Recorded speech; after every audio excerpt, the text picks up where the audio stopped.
Un saludo a todas las personas que en este momento nos están siguiendo por la red de Facebook del Liceo de Síntesis de Bogotá. Como ustedes bien saben, tenemos para hoy un tema que es continuación de los anteriores, un tema sobre el arte en la nueva era, con los aportes que presentan para esta era del saber los fundadores, el maestre doctor Serge Reino de la Ferrier y su discípulo, el maestre doctor David Juan Ferriz Olivares. Ellos hacen un énfasis en varios aspectos de este pensamiento que es el arte. El arte es otro de los diferentes pensamientos que constituyen la proyección del ser humano. Tenemos el pensamiento científico, el filosófico, el didáctico, y por supuesto también el arte es un pensamiento. Y siempre ha estado vinculada con el símbolo. El arte siempre se ha vinculado con el símbolo. Entonces vamos con un invitado muy especial que tenemos para hoy a introducir el tema, a observar cómo es de importante el manejo, la utilización del símbolo, un lenguaje con el cual podemos abarcar otros horizontes, abrirnos a otras perspectivas, a otros enfoques. El símbolo siempre ha acompañado al hombre. De hecho, podemos decir que el ser humano es un ser simbólico.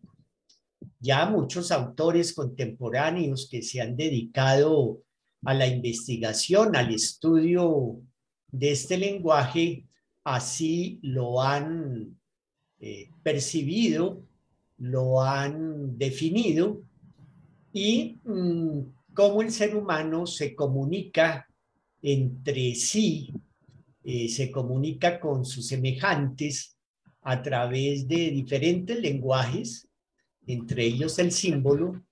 Sin embargo, el símbolo le permite adentrarse en campos muy profundos, campos de trascendencia, campos que tienen que ver con la mística, con el acercamiento, el internarse en los misterios. De ahí el tema de hoy, con nuestro invitado, el músico, pianista, director de la Academia de Arte de Tarapoto, en el Perú, Cristian Marquina. Vamos a presentar algunos ejemplos acerca de cómo muchos artistas al inicio de esta era precesional del Aquarius, cerca de 1948, cuando comenzó la era, empezaron ya a percibir ese espíritu de la nueva era. Principalmente buscaron una trastocación de las formas, entraron a trabajar una serie de enfoques liberadores para la costumbre que se traía dentro de la música, la pintura, la danza, dentro de la misma arquitectura, la escultura, en fin, todas las artes. Entonces hay un cambio, hay una transformación.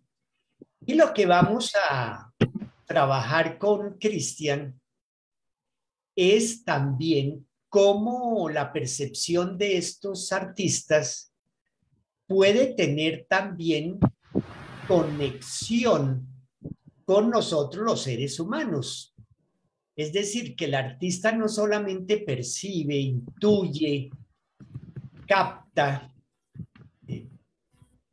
cierta realidad que todavía no se está dando o que empieza a darse, y ello tiene que ver con el espíritu de una época.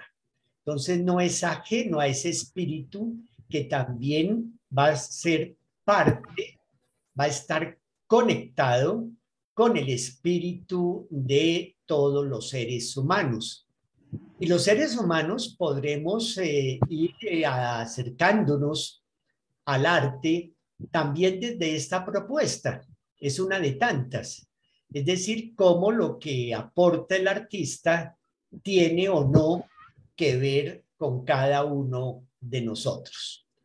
Vamos entonces a darle la palabra a Cristian, un invitado, decíamos, muy especial por parte del Liceo de Síntesis, y quien es estudioso, investigador, ha profundizado en el pensamiento, la obra, el mensaje de los maestres fundadores. Cristian, es un gusto para el Liceo de Síntesis tenerte y te damos la palabra. Muy buenas tardes, estimado Edwin.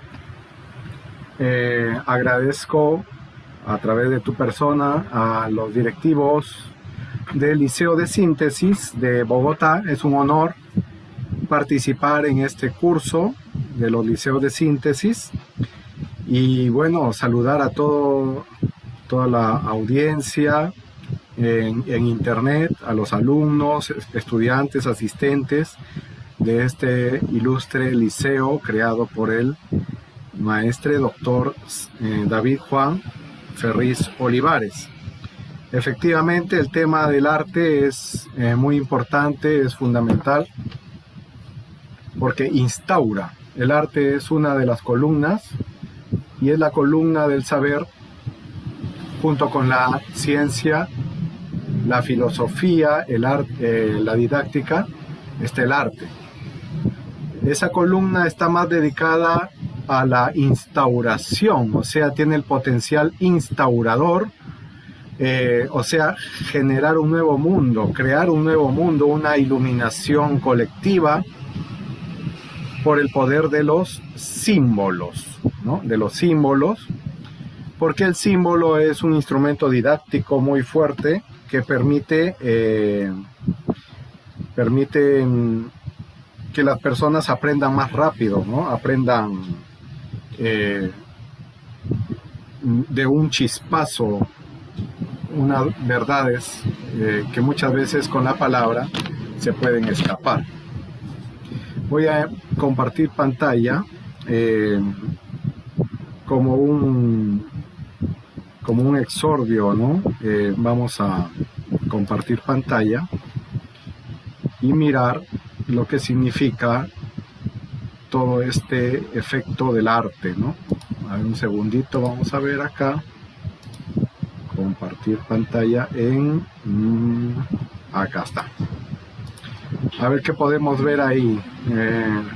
Nosotros, bueno, en Edwin en este momento no se puede que respondan, ¿no? Los asistentes en audio. Sí, en audio no, pero pueden responder a través del Facebook. Yo estoy atento y te comparto lo que vayan comentando. Muy bien, gracias. Entonces vemos acá una noticia que me asombró. Todavía tengo la capacidad de asombro, pero a muchos ya ni les asombra, ¿no? La situación del arte, ya no se cree tanta broma, ¿no? Hasta se puede pensar que es broma. Dicen que una exposición, esta obra de arte, entre comillas, obra de arte, que ustedes pueden ver ahí, cuesta $120,000. En Corea pasó un joven y agarró el plátano, la banana y se la comió. Entonces muchos pensaban que como era una obra de arte, qué barbaridad ha hecho este joven, ¿no? Que se la comió, la dejó así como la ven ahí, Acá vemos cómo la dejó, ¿no? Y bueno, esa es más que todo una noticia que se aprovecharon también para causar sensacionalismo, ¿no? Muchos dirán, qué barbaridad, cómo se puede concebir esto, ¿no? De que ahí vemos que es una noticia de CNN Chile, se compartió mucho en muchas redes noticieras mundiales, ¿no? Noticiosas. Estudiante se come la obra de arte de un plátano pegado con cinta adhesiva a la pared porque tenía hambre, dice, ¿no? Y este es de hace poco realmente. Y bueno, la solución ha sido que lo han reemplazado con otra banana, otro plátano, y lo han seguido pegando ahí, ¿no? Entonces, a ese punto se ha llegado con la decadencia del arte, y es necesario volverlo a su nuevo camino. En esta nueva era que hemos comenzado precisamente matemáticamente en 1948, también se presenta un nuevo mensaje para los artistas a través de esta obra que acá tengo en mi biblioteca, el arte en la nueva era, ¿no? Presentado por el maestre Dr. Serge Reino de la Ferrier y por el maestre Dr. David Juan Ferriz Olivares, quien hace un gran prólogo, ¿no? de varios capítulos. Y además de eso, él operativiza en sus fundaciones la propuesta del arte para que los artistas puedan cumplir su verdadera misión, saliendo de la decadencia que se encuentra. Justamente como decía Edwin, volver a la mística al arte, no solo una mística de trabajo, sino una mística de dar un pensamiento que penetre a lo más profundo del ser para identificarse con el universo. Y para ello el arte debe estructurarse de acuerdo a la naturaleza y a las leyes del universo. Una de las leyes es esta ley de la Trinidad, por ejemplo, ¿no? Que si el arte no está bien estructurado, así como el ser humano, por ejemplo, acá vamos a compartir esta perspectiva. Un segundo, quiero mirar acá.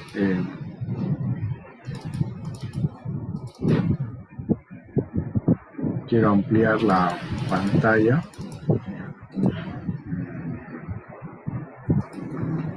Acá está.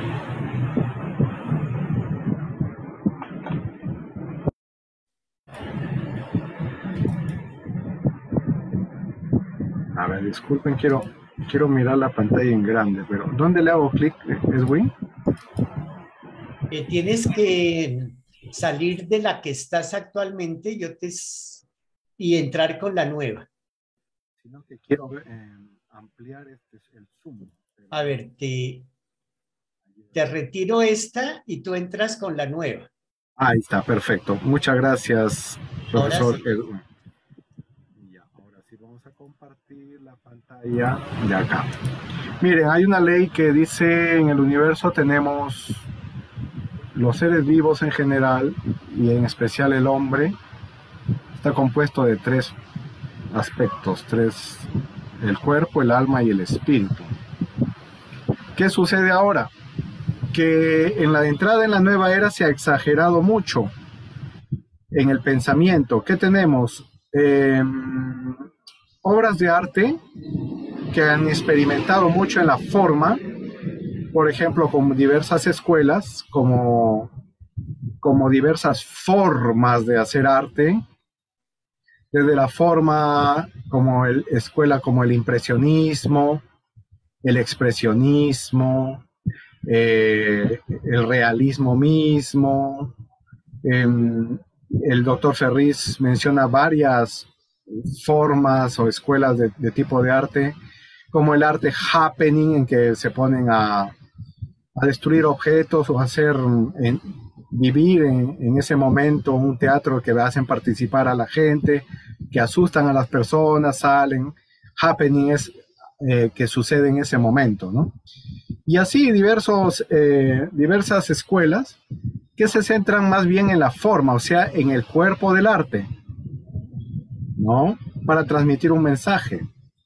Otras, como esta banana que hemos visto, tiene demasiado espíritu, pero poca forma. ¿En qué sentido espíritu? Está el mensaje mismo, ¿no? Puede ser un mensaje de la absurdidad o un mensaje de que la vida no tiene un sentido, es como una banana pegada en una pared. Está hecho demasiado de mensaje, pero poca elaboración, como por ejemplo antes veíamos verdaderas obras de arte como la Mona Lisa o el David de Michelangelo, que en la forma tenemos el yeso y la maestría con la cual Miguel Ángel ha hecho cada detalle, que hasta se nota las venas de las manos, David, ¿no? El cabello, la misma mirada de David antes de matar a Goliat. Entonces, en estas obras de arte sí se cumple una ley de la vida, que es tener cuerpo, o sea, la forma que se le da, además a la materia, ¿no? El yeso es la materia y la forma que se le da, la maestría que hace, ¿no? Por ejemplo, el pensador de Rodin, que Rodin ha sido un maestro de cómo tallar el yeso, la piedra, y entonces ese es el aspecto de la forma, ¿no? Por ejemplo, acá tengo una escultura que es el hijo de Hermes, ¿no? Esculapio, Asclepio, ¿no? Entonces vemos una forma, un cuerpo que está hecho de la resina, del material, los colores y la maestría de los detalles con los cuales está hecha esta escultura, ¿no? Que ahora, gracias a la tecnología, ya se puede reproducir de muchas formas, ¿no? Ahí vemos, voy a salir de la pantalla. Edwin, si puedes salir por favor de la pantalla. Sí, sí. Disculpa la molestia. Entonces acá tenemos Asclepio, ¿no? Una escultura, el hijo de Hermes. Entonces ese es su cuerpo, el material al que ha sido dado la forma, que requiere mucha academia, mucha escuela para saber esculpir por parte del escultor. Pero también tiene un alma y un espíritu. El alma es la emoción que transmite y con la cual ha sido hecho. Ha sido hecho con una pasión, ¿no? Por ejemplo, otra escultura, como decía, de Rodin, el pensador, el artista imprime toda la fuerza de su alma, de su vida, de sus emociones en estas esculturas y le impregna un alma, una emoción. Y es una obra que es capaz de transmitir esa emoción al que la ve. Y el espíritu es el pensamiento, o sea, ¿qué mensaje? ¿Qué puedes tú captar en su significado? Cuando tú contemplas una obra de arte, tratas de extraer un mensaje que penetre a lo más profundo de tu ser, o que penetra por sí mismo. Entonces, en este caso, el arte sí cumple. Acá tiene forma, tiene un cuerpo, tiene emoción, el alma, y tiene el espíritu. Pero en estas etapas iniciales de la época de transición, el arte ha sido deconstruido, o tiene mucho espíritu y poca forma. Por ejemplo, Duchamp, ¿no? Duchamp trajo acá, vamos a compartir, ¿qué trajo Duchamp? Trajo toda esa revolución, Marcel Duchamp, con esta obra, ¿no?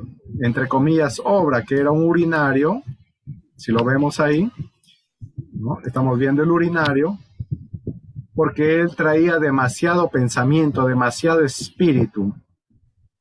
Y él decía, esto es un objeto encontrado, o sea, yo me pongo a contemplar esto y y para mí es arte, y de ahí puedo sacar algún significado. Un pensamiento en sí mismo, dando la vuelta en sí mismo, en su razonamiento, tiene demasiado espíritu tal vez, pero poca forma, porque no hay una elaboración propiamente. Desde un punto de vista que se dice el arte es la elaboración, el arte con el cual se hace. Este urinario ha sido simplemente hecho en una fábrica con un molde. No hay demasiado saber académico, la técnica para hacerlo como una escultura, ¿no? Como una escultura. Y acá vemos a Marcel Duchamp, que con su gran...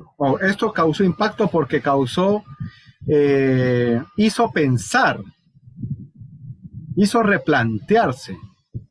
Al inicio de esta era del saber, como es una era del pensamiento y de ejercitar nuestro pensamiento, pero se inicia demasiado con un sentido criticista y de construir y de criticar por criticar también. Entonces llega a un exceso debido, cosmobiológicamente se dice, a un exceso de Virgo, ¿no? Que está opuesto a Piscis, que es el criticismo exacerbado de criticar todas las estructuras sobre las cuales se ha vivido, incluido el arte. Se critica qué es el hombre, se cuestiona, se lo deconstruye, se le pone al revés, al derecho, en espejo, se mueve todo, se trata de atomizar, porque es una tendencia muy fuerte de finales de una época de confusión y oscurantista.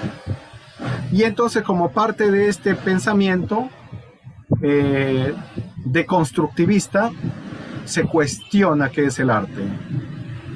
Y por eso es que causa tanto impacto, causó, y ahora hay muchísimos seguidores de Duchamp haciendo cualquier cosa, ¿no? Para decir que el arte es pensamiento puro, es solo espíritu, nada más. Arte puede estar en cualquier cosa que yo veo, que yo hago, ¿no? Eso es arte. Entonces se llega a un extremismo, una exacerbación, una exageración criticista propia pues de un Virgo con las deformaciones de Piscis. Entonces, en ese sentido, si puede salir, por favor, Edwin, no encuentro acá el comando muy bien.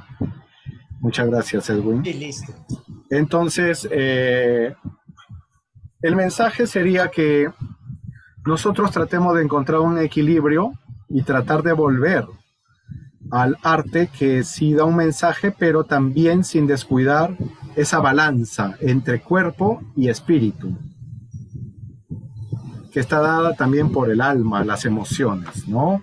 Cuando uno queda con la Venus de Botticelli, con las obras de Rubens, embelesado, pero no se queda ahí, sino que eso le sirve para contemplar y tratar de buscar el mensaje que tiene esta obra.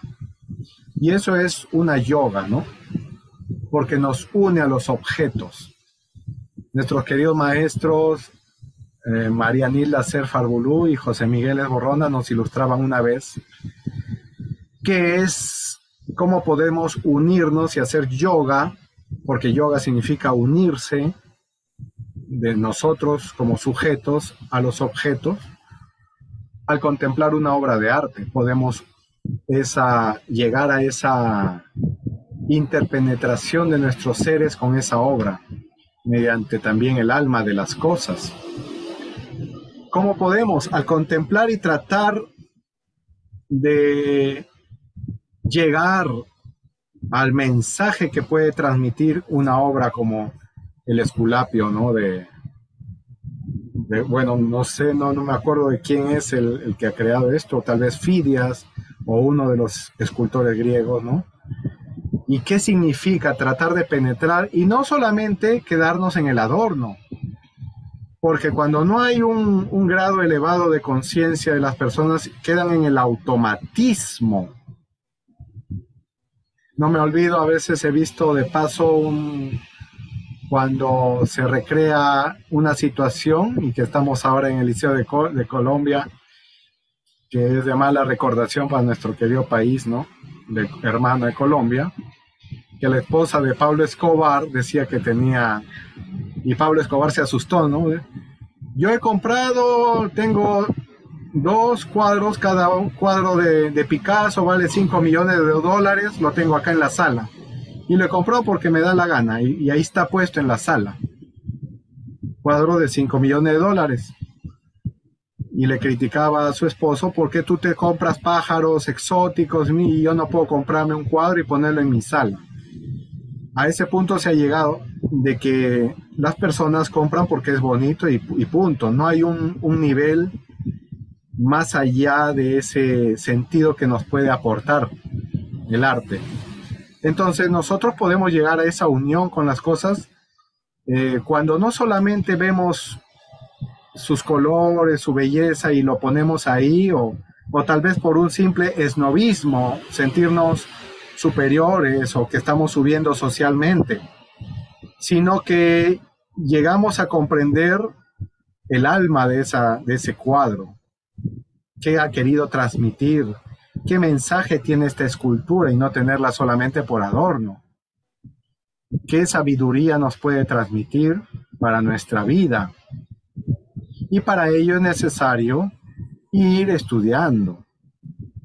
Pero como la humanidad en general tenemos el tercer cerebro, que es el córtex, que es la corteza que es el último cerebro que ha aparecido, y tenemos más el primer cerebro, que es el reptiliano, el reptil, ¿no? O el segundo cerebro emocional. Entonces nos falta todavía poner en acción, y nos da mucha pereza todavía poner en acción las células del córtex, de la corteza cerebral, que son las que están más ligadas al pensamiento. Y por eso simplemente se pone como adorno, se compra como un adorno, y no se piensa, no se va al espíritu. Dice el doctor C. Reynal Laferrière que en su obra El arte en la nueva era, que queríamos salir, o sea, el arte nos sirve para salir de esa inmediatez del mundo rutinario, ¿no?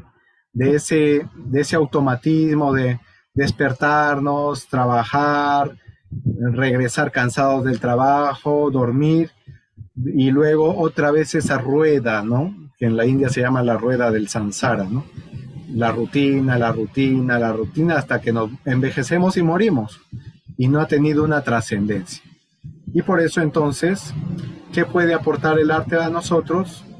Rescatar enseñanzas, mirar a través de qué enseñanzas ha querido transmitir el artista en su obra, para que de esta manera salgamos de esa inmediatez materialista y nos podamos elevar verticalmente a niveles y estados de conciencia superiores que nos hagan encontrar la verdadera felicidad.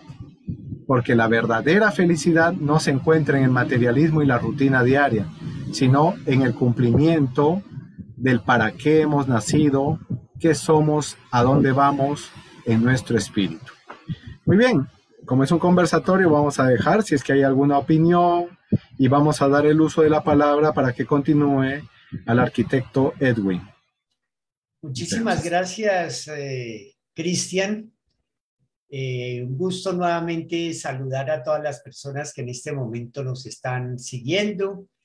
Ya tenemos varios saludos desde Trujillo, Perú, desde Ecuador, aquí en Medellín, Colombia. Bueno, interesantísima la manera como tú has hecho la introducción al tema. Invitamos a todas las personas que nos están siguiendo en este momento que nos puedan hacer sus comentarios, sus preguntas. Estaremos atentos con Cristian para responderles. Con esta introducción que ha hecho Cristian me da pauta para entonces compartirles también una aproximación a este mundo del arte y nos hemos inspirado para llevarles a ustedes este preámbulo, esta introducción en una enseñanza que presentó el maestro doctor David Juan Ferris Olivares hace unos años. En primer lugar, queremos hacer referencia, que es muy importante, a esta imagen que hemos escogido que ha acompañado el afiche, el post de promoción de este conversatorio. Aquí, en esta imagen, tenemos un ambiente generado por un arquitecto y que ya prácticamente es un ambiente muy familiar para los actuales seres humanos que estamos en este planeta, que convivimos hace unos 50, 60, tal vez un poco, sí, más o menos en esa época, todavía no teníamos este tipo de ambiente. Las construcciones eran más bien adustas, un poco oscuras, con muros muy gruesos. Una oficina estaba separada de la otra. Y llegado el siglo XIX, ya casi irrumpiendo el XX, surge el vidrio, surge la tecnología de los vitrales, de las transparencias, surge con esa tecnología esta estética, surge con el aluminio, con el acero, con el hormigón, la posibilidad de realizar estas construcciones. Y esta transparencia es algo que también se va a dar en los objetos, como nos compartía Cristian.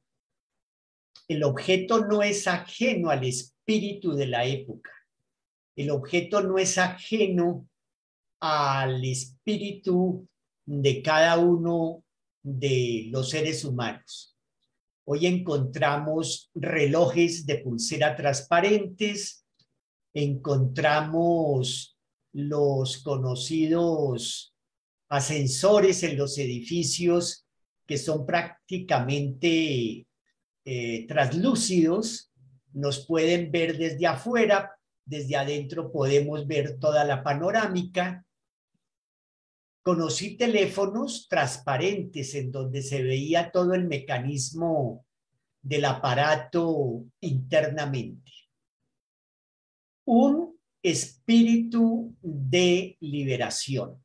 El artista lo capta, el diseñador industrial lo capta y lo traduce gracias a su creatividad, gracias al recurso tecnológico, en una serie de objetos con los cuales vamos a convivir y que de alguna manera nos están diciendo que todo ser humano tenemos un anhelo de liberación, de luz. Queremos ser cada vez más transparentes y queremos también aprender a cómo se pueden ir abordando y profundizando los misterios. La noche va quedando atrás. Me parece que algún poeta lo decía. Es decir, surge la bombilla eléctrica, ilumina nuestras noches y de esa manera tenemos entonces una perspectiva de la vida, del mundo, junto con la forma, junto con el alma, como nos recordaba muy especialmente Cristian en este momento. Y tenemos aquí entonces una evidencia de ese espíritu de la época, un espíritu que incluso no va a quedar como está en estos momentos a ese nivel, sino que se va a incrementar. En los cursos que dictan los liceos de síntesis en varias ciudades del mundo, estamos en 18 países, estamos justamente a través de la introducción a la yoga, a la cosmobiología, a la ciencia y el esoterismo, al naturismo, mostrando cómo el ser humano puede justamente adentrarse en sus profundidades, puede superar las sombras de su inconsciente, como decía el maestre Ferriz, y poder llegar a una iluminación. Es decir, gracias al esfuerzo del estudio, de la investigación, de la aplicación de los métodos de una disciplina, puede llegar a un entendimiento de sí mismo y de los demás. Tenemos aquí también un ejemplo muy interesante. Me parece que es una intuición que logró Jesús Soto, el querido escultor venezolano, reconocido a nivel internacional, con estas esculturas móviles, con esta cinética del arte, en donde, como ustedes ven, las personas pueden adentrarse en la obra, pueden adentrarse en esa, digamos, elaboración que Jesús Soto ha intuido, probablemente de manera inconsciente en algunos casos. En otros casos hay artistas que son muy conscientes porque han estudiado las ciencias sagradas, como lo fue en su momento, por ejemplo, Alberto Durero en el Renacimiento. Y entonces Jesús Soto nos presenta una escultura en la cual podemos entrar, podemos penetrar, podemos recorrerla. Los niños son asombrados, felices, encantados con poder meterse dentro de ella, lo mismo que los adultos. Y entonces, ¿qué nos está transmitiendo Jesús Soto? Una cierta yoga, una manera en cómo la yoga nos presenta la posibilidad de entendernos, de unirnos, de integrarnos, de compenetrarnos. De esa manera, podemos hacer una lectura gracias a esas sensaciones también vividas, indudablemente, y lo que nos permite reflexionar acerca de esas sensaciones vividas cuando podemos penetrar una obra de estas. También el ser humano hoy en día quiere también entender a su prójimo. Ya el doctor Serge Reynaud de la Ferrière indicaba en una actualización que él hace de la tradición iniciática, de las ciencias sagradas, de las tradiciones de sabiduría, que ya no es la época de la amaos los unos a los otros, sino que ahora llegó la época de el entendeos los unos a los otros. Necesitamos entendernos, aprender a entendernos, porque no basta decir, bueno, entiéndanse. Eso no basta. No es suficiente el discurso. Hay que pasar a la aplicación de unos métodos que nos indiquen a través de unos procesos y de unas prácticas cómo podemos aprender a conocernos más y a conocernos los unos a los otros. Esto, indudablemente, aunque Jesús Soto no lo haya percibido de esa manera, él tal vez no estudiaba yoga, no la practicó, pero sí intuyó ese espíritu de la época, y justamente esta es una manera como podemos doblegar, contrarrestar la tendencia hoy en día a la degradación expresada en la violencia intradoméstica, la violencia que desafortunadamente aparece con los animalitos, con la pareja, con los hijos incluso. Frank Lloyd Wright, este arquitecto norteamericano, con esta conocidísima arquitectura, la Casa de la Cascada, con la cual empecé mis estudios de arquitecto por allá en los años 70, pues es otra manera de reflejar el espíritu de la época, ya que muchos queremos convivir más y mejor con la naturaleza.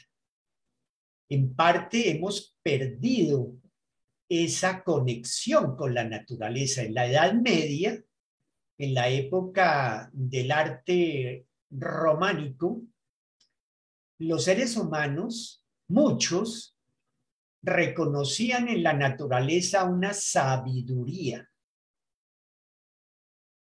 La naturaleza, como manifestación divina, contiene una sabiduría, y en la medida en que la estudiamos, la investigamos, vamos abrevando en toda esa fuente de saber que contiene la naturaleza. Y hay muchos artistas, el día viernes que se inauguró aquí en Bogotá la exposición de los 100 años del escritor colombiano Álvaro Mutis, aprendimos mucho de él gracias al curador, quien es familiar, conocido, muy cercano afectivamente, Fabio Rodríguez Amaya. Nos contaba cómo Álvaro Mutis abrevó fundamentalmente su obra en ese contacto con la naturaleza de nuestro ámbito colombiano. Los ríos, las selvas, los nevados, los valles, en fin. Entonces, de ahí ese espíritu que se va expresando indudablemente en el arte. Otro caso que tenemos es el de Pablo Picasso, muy conocido por muchos, estudiado por otros. Aquí tenemos esta figura, esta expresión estética, una cabeza de mujer, parece que fue inspirada por una de sus esposas, de sus parejas, de Olga Picasso, en donde este espíritu lo que plantea es de mostrar desde diferentes ángulos el estudio de un mismo tema, verlo desde diferentes perspectivas, mirarlo por delante, por detrás, por arriba, por abajo, indudablemente también desde adentro, como hoy en día, por ejemplo, la biología ha podido penetrar hasta dentro de la célula y ha descubierto el núcleo de la célula y el ADN y bueno, todo ello. Muy interesante esta etapa de inicio de era que nos está tocando vivir y que ya nos replantea muchas cosas a nivel espiritual, a nivel del alma, El alma de las cosas, titula uno de sus propósitos psicológicos el maestre doctor Reinaud de la Ferrière. El alma de las cosas, el alma de los objetos. En ello tiene mucha sensibilidad el oriental, especialmente el japonés, el alma de las cosas. Finalmente, tenemos aquí otro caso, hay muchísimos, pero solo hemos querido escoger estos por cuestión también de tiempo, de Alexander Calder, el escultor cinético norteamericano. Tuvimos la oportunidad de asistir a una de sus exposiciones en la Gran Galería de Arte de Berlín hace un par de años con mi familia y veíamos la grandeza de este artista en el cual se manifiesta esa representación del movimiento, de esa conexión que tenemos con el movimiento de los planetas, ya que somos seres cósmicos, somos seres como el cosmos, seres cíclicos. Tenemos nuestras etapas de vida, nuestras etapas de evolución de la conciencia. La conciencia va evolucionando por etapas, tiene sus ritmos. Entonces Calder percibe esa condición propia de la irrupción de una era como la actual, que no sabemos obviamente muchas cosas de lo que irán a acontecer, aunque por el estudio cosmobiológico, el estudio de la cosmobiología, podemos ir penetrando a través de sus símbolos y de sus aplicaciones matemáticas mucho de lo que está por acontecer en esta era del Aquarius, esta era del saber. Y hoy hay muchísimas personas que constantemente están trasladándose de un continente a otro, de una ciudad a otra dentro de sus países, cogen el automóvil, el autobús, el avión. Eso es hoy en día normal, natural. Otro campo muy interesante de la aplicación del movimiento, la interconexión a través del internet, del celular. Y bueno, a veces, claro, con ciertas exageraciones porque no se utiliza adecuadamente en ocasiones todas las ventajas de las aplicaciones en un celular, nos tiene a veces como capturados en unas obsesiones que pues hay que aprender a controlar. La yoga nos enseña justamente ese autocontrol de nuestras emociones, autocontrol de la mente especialmente, para no caer en esas degradaciones.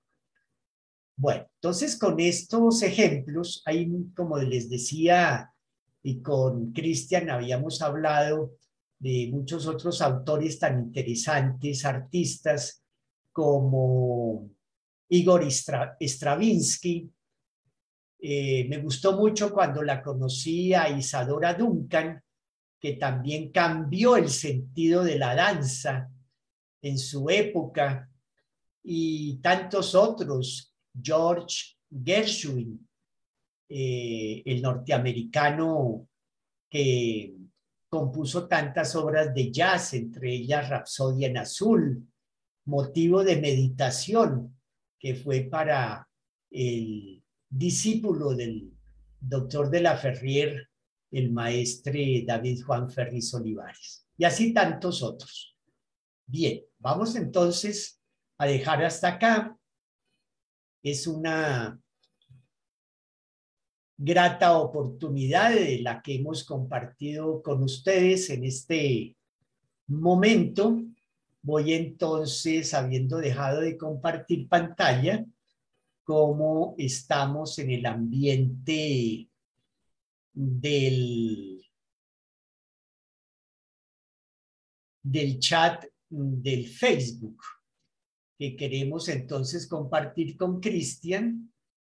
Tenemos saludos, como les decía, de parte de Andrés Abad, que dice: ¿qué podría decirse sobre el arte digital y qué sobre el uso de la inteligencia artificial en el arte?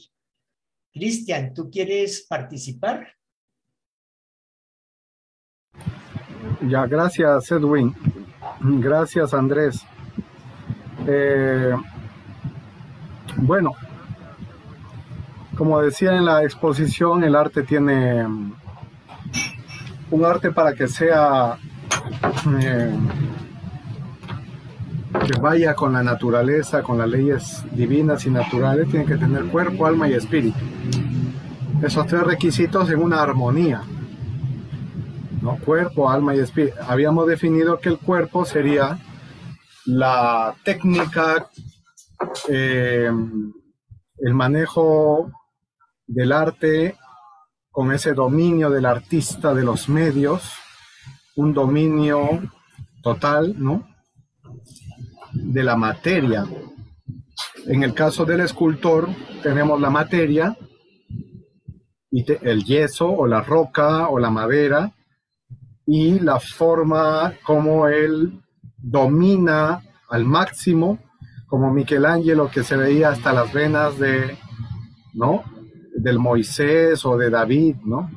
Entonces eso es lo corpóreo, lo físico, el dominio de lo físico, la materia y la forma. Tiene el alma, que impregna esa emoción.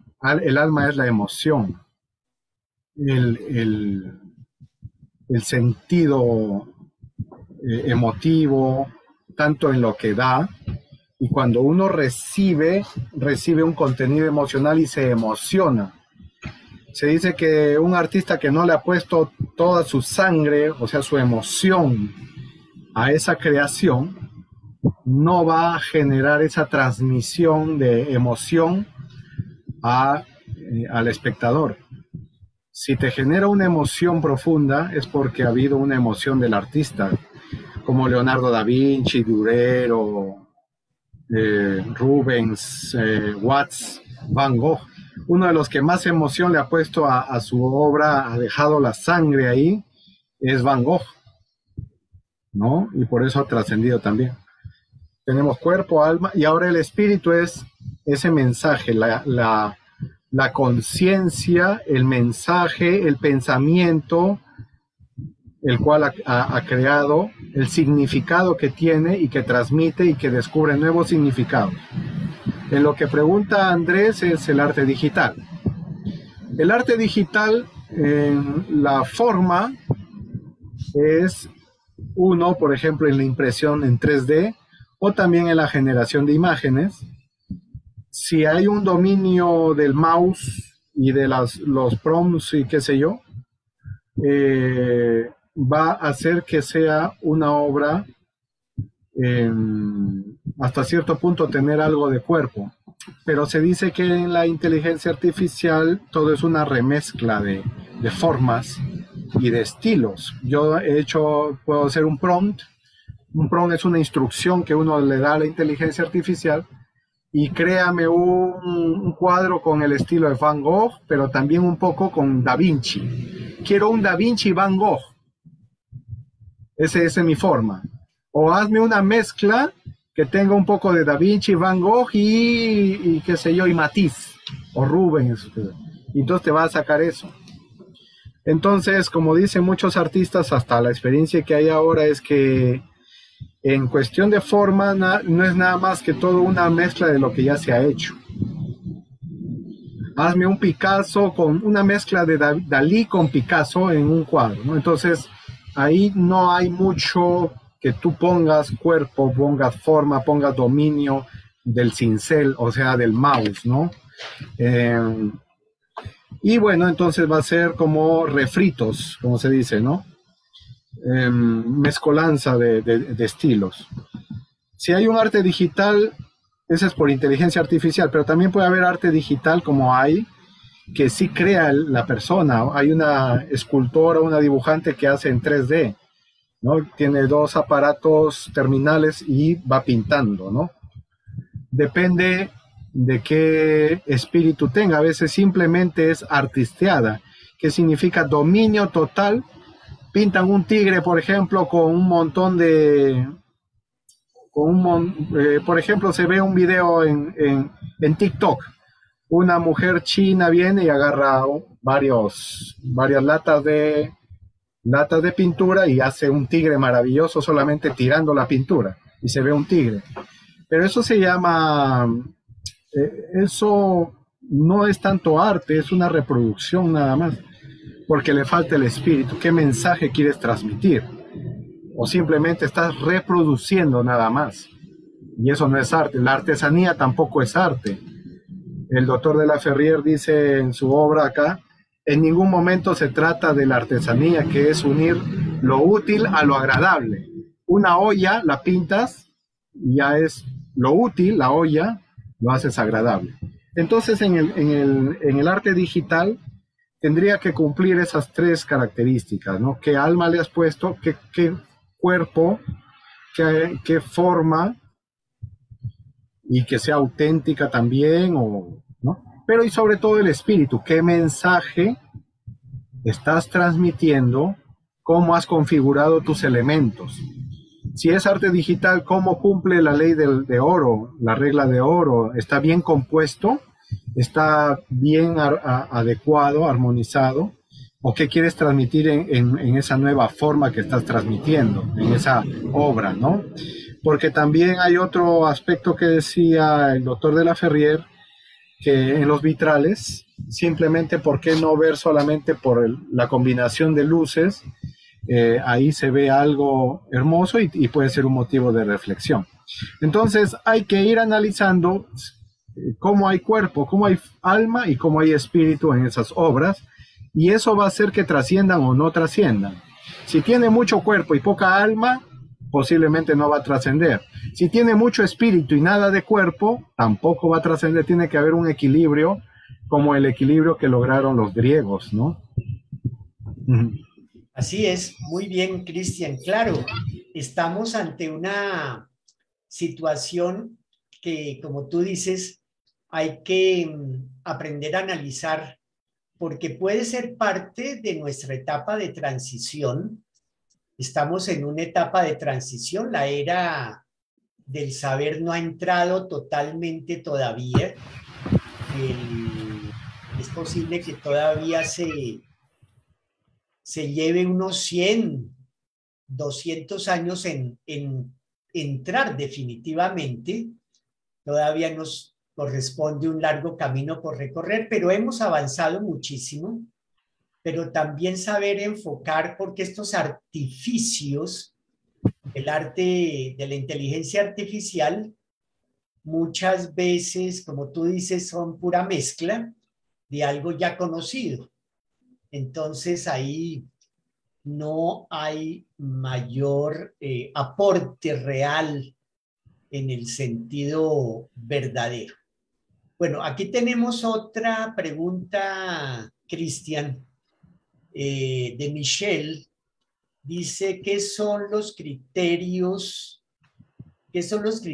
para artistas desde un punto de vista ético para una cultura humanista? Muy interesante la pregunta de Michelle. Gracias, Edwin. Pero tú también estás exponiendo, ¿eh? Quisieras Sí. también aportar, ¿no? Para no tomar mucho la palabra yo. Bueno, gracias. Recuerdo mucho a los griegos, ya que tú los nombras recientemente. La filosofía griega aportó algo genial, que es que para que algo realmente tenga consistencia, además de forma, vida y pensamiento, de alma, cuerpo y espíritu, se necesita que haya una lógica, una ética y una estética. Si nos centramos en la ética, hoy en día es un tema que sí valdría la pena que estuviese presente en la formación del artista en las academias, en las universidades, en las facultades de arte. Parece que no está muy presente. De pronto uno que otro profesor aporta algunos elementos de ética para el estudiante de arte o incluso para el mismo artista que está surgiendo de manera individual, porque los hay que no van, no hacen estudios académicos, pero que tienen una muy buena genialidad. Pero sí es importante tener muy claros cuáles son los principios fundamentales del universo. Por ejemplo, hay muchos, pero solamente para este caso nombremos uno: la vida, el principio vida inteligente.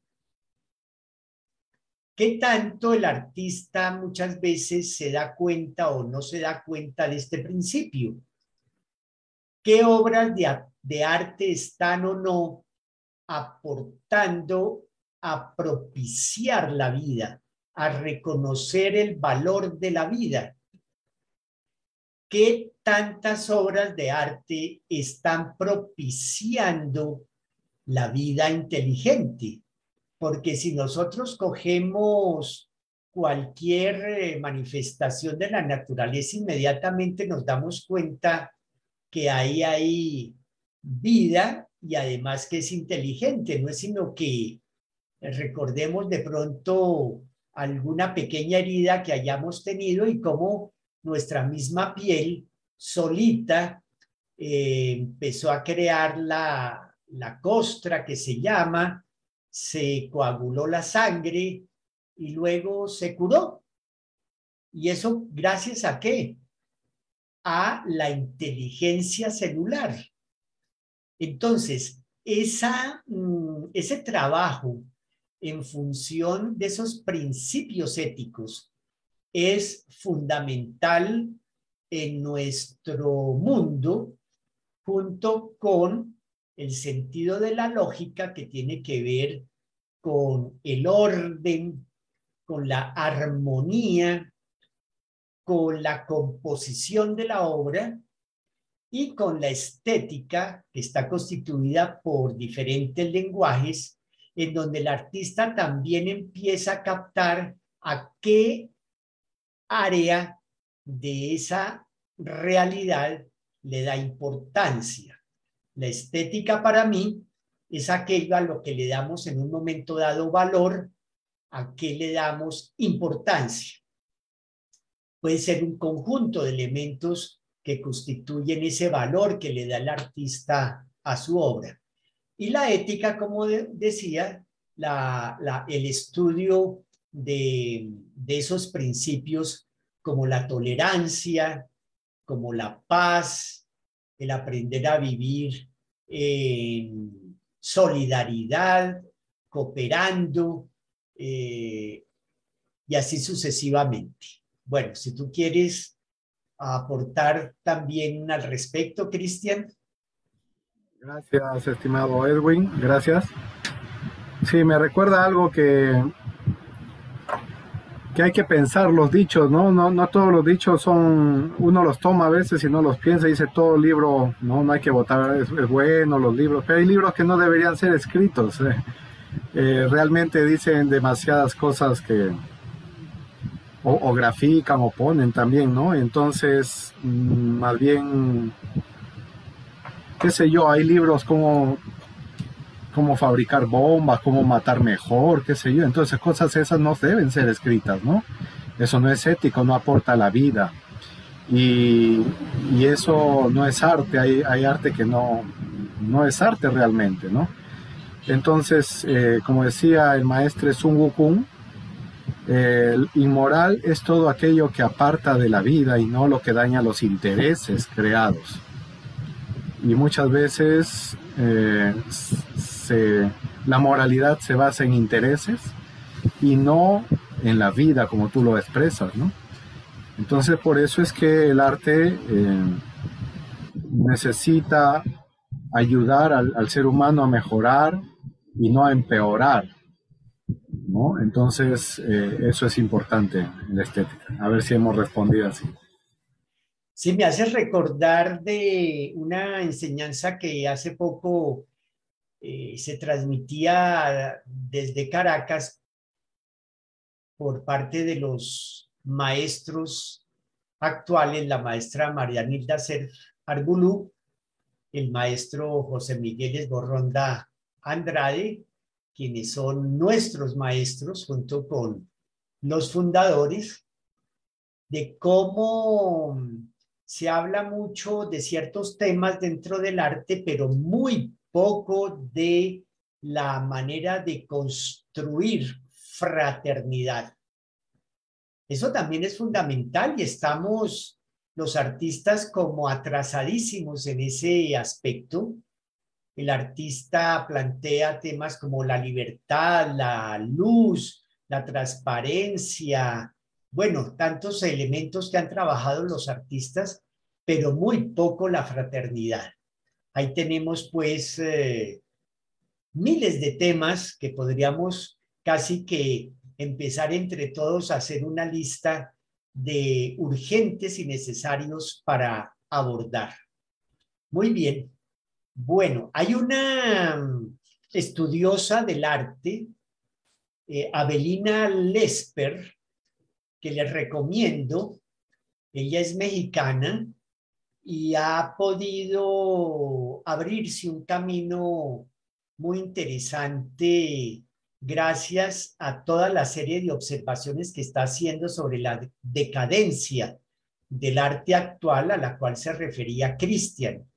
Les invito a que miren sus videos que están publicados en YouTube.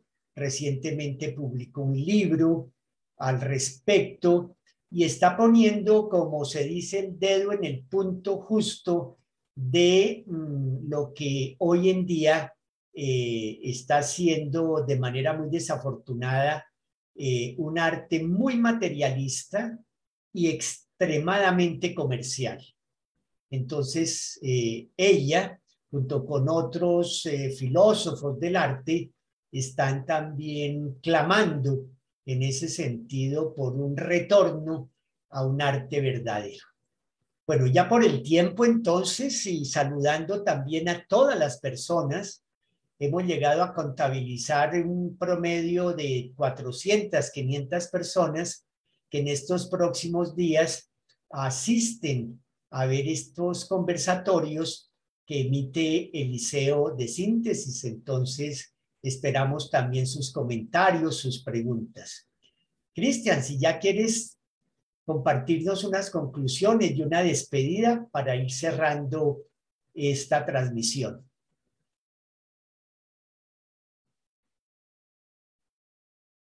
Puedes abrir tu micrófono. Muchas gracias, Edwin, y gracias a todos los asistentes, tanto en el presente como en el futuro. En el futuro también escucharán muchos.